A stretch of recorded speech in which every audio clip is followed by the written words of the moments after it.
કાયદેસર આ એક્ઝામિનર અંકલે નવી ટ્રીક વાપરી છે અને આ તમને કોઈ જ નહીં કે બિલકુલ બી આ વિડીયોને શેર કરતા નહીં, બિલકુલ બી ના કરતા. જે આવ્યું એનો ફાયદો, જે નહીં આવ્યું જાતે એમને કરવા દો. બરાબર, અહીં ઠાકોર સાહેબ આવ્યા છે, તમને મફત બધું જ્ઞાન આપે છે અને એક જોરદાર તમને એક્ઝામિનર અંકલની ટ્રીક આપે છે. હવે તમે જો અહીંયા ફોર એક્ઝામ્પલ, હવે હું અડધું જ વાંચું, હું કશું જ નથી વાંચતો.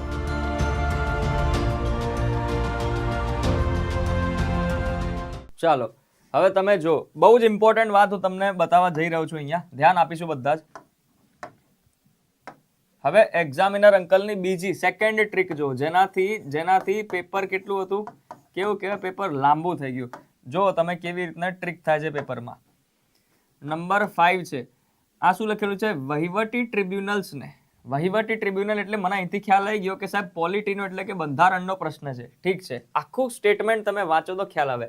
વહીવટી ટ્રિબ્યુનલ્સને ન્યાય નિર્ણયની માળખાગત પુનર્રચના ભાગરૂપે દાખલ કરવામાં આવ્યા હતા, જે વધુ ને વધુ જટિલ શાસન વિવાદો માટે વિશિષ્ટ તકનીકી અને જ્ઞાન આધારિત ન્યાય તરફના પરિવર્તનને પ્રતિબિંબિત કરે છે.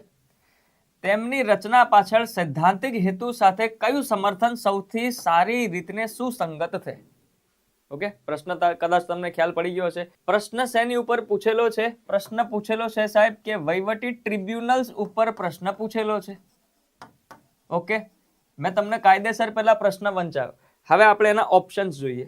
ઓપ્શનમાં શું લખેલું છે કે પહેલું ઓપ્શન જે છે, માત્ર ન્યાયાલયોએ જ બધા કેસોની સુનાવણી કરવી જોઈએ. બીજું શું કહે છે કે ટ્રિબ્યુનલ્સ ન્યાયિક સમીક્ષા નબળી પાડે છે.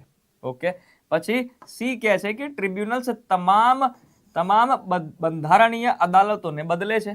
અને ચોથું જે છે, તેમની વિશિષ્ટ કુશળતા વહીવટી વિવાદોના કાર્યક્ષમ નિરાકરણની ખાતરી કરે છે.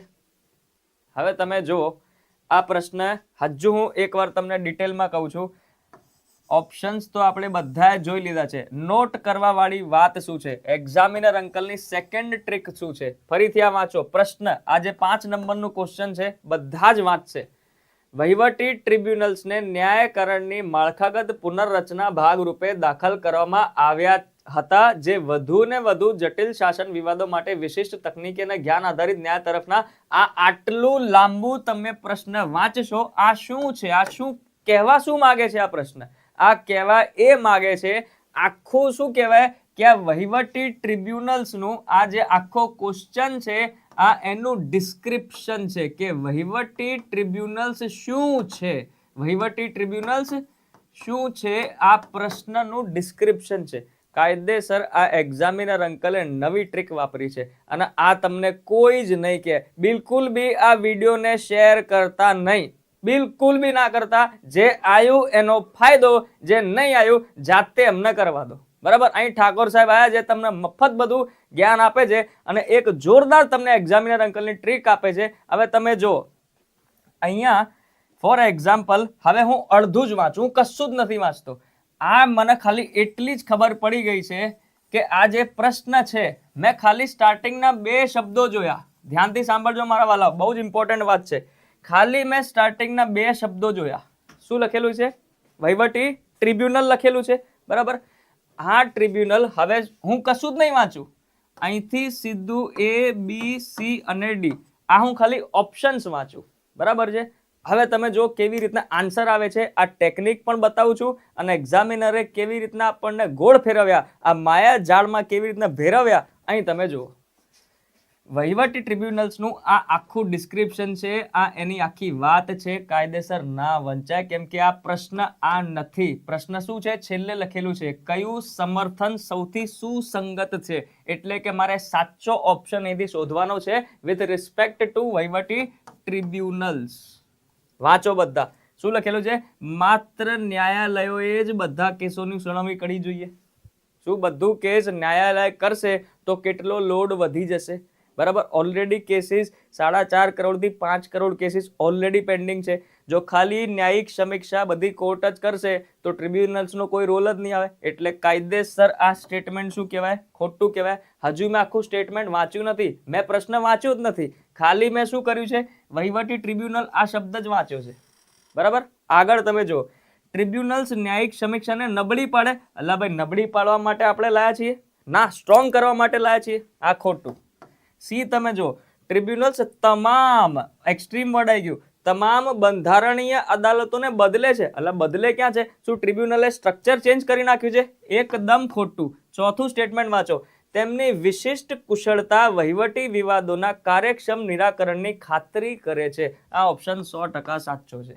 એટલે મેં પ્રશ્ન વાંચ્યો પણ નથી, ખાલી મને એટલો ખબર પડી ગઈ, પહેલા 2 વર્ડ જોઈને મને એક આઈડિયા આવી ગયો કે વહીવટી ટ્રિબ્યુનલ્સ મારા પ્રશ્નમાં પૂછેલું છે. આ જે લખેલું છે ને, આ એક્ઝામિનર અંકલની બીજી ટ્રીક છે કે તમે આખું પ્રશ્ન વાંચો તો તમારું ટાઈમ વધારે જાય. એક્ઝામિનર એવી એક્સપેક્ટેશન રાખે છે કે તમે મારા માઇન્ડસેટને સમજો, તમે મારી ટ્રીકને સમજો. આ મેં જે લખેલું છે ને એ તમને ટાઈમ વેસ્ટ કરાવવા માટે લખ્યું છે.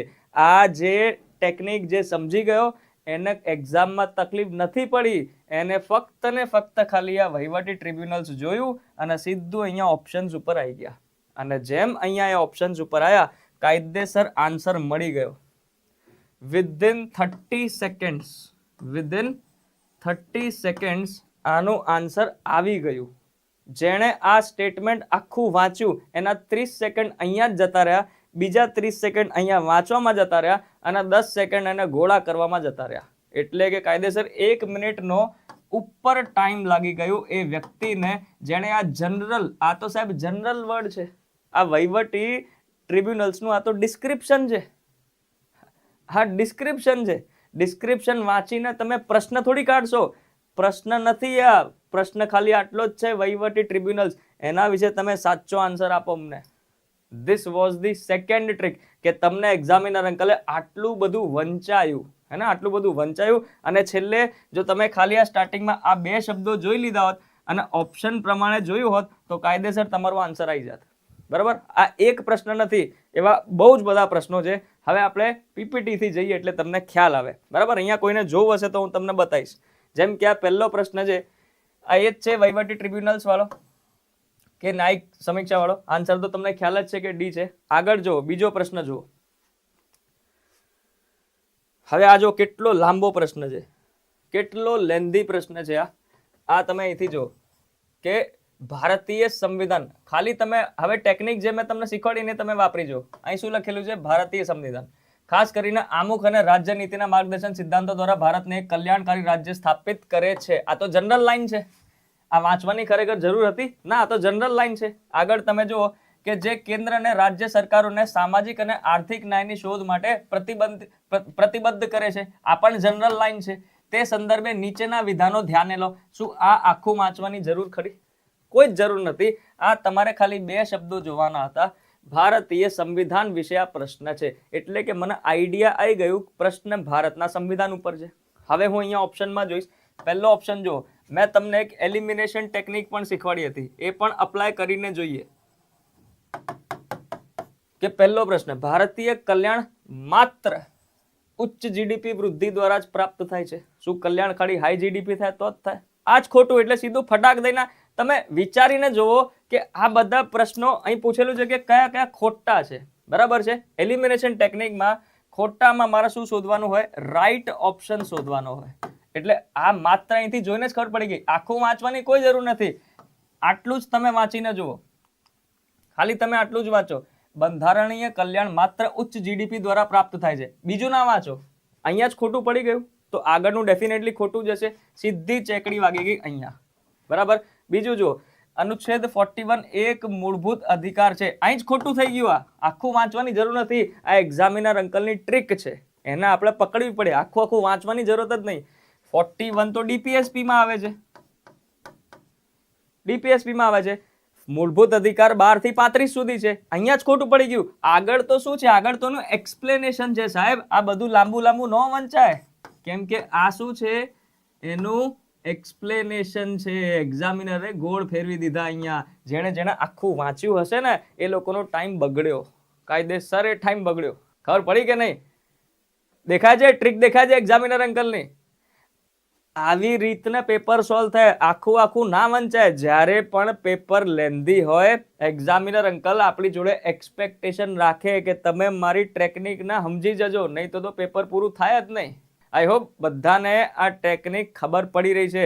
એક્ઝામિનર તમને પહેલા જ હિન્ટ આપે છે યાર, આ આખું વાંચવાની જરૂર નથી આટલું લાંબુ, આ બે ખાલી શબ્દો જોવાના હતા, પછી અહીંયા છેલ્લે જોવાનું હતું કયો ખોટા છે, બરાબર? આ એ ખોટું, આ એ ખોટું. હવે ત્રીજું વાંચો, બંધારણીય સામાજિક ન્યાય કલ્યાણને લાભોને ફક્ત, અહીંથી જ ખબર પડી જાય એક્સ્ટ્રીમ વર્ડ છે, ફક્ત આર્થિક રીતે આત્મનિર્ભર કરી શકાય.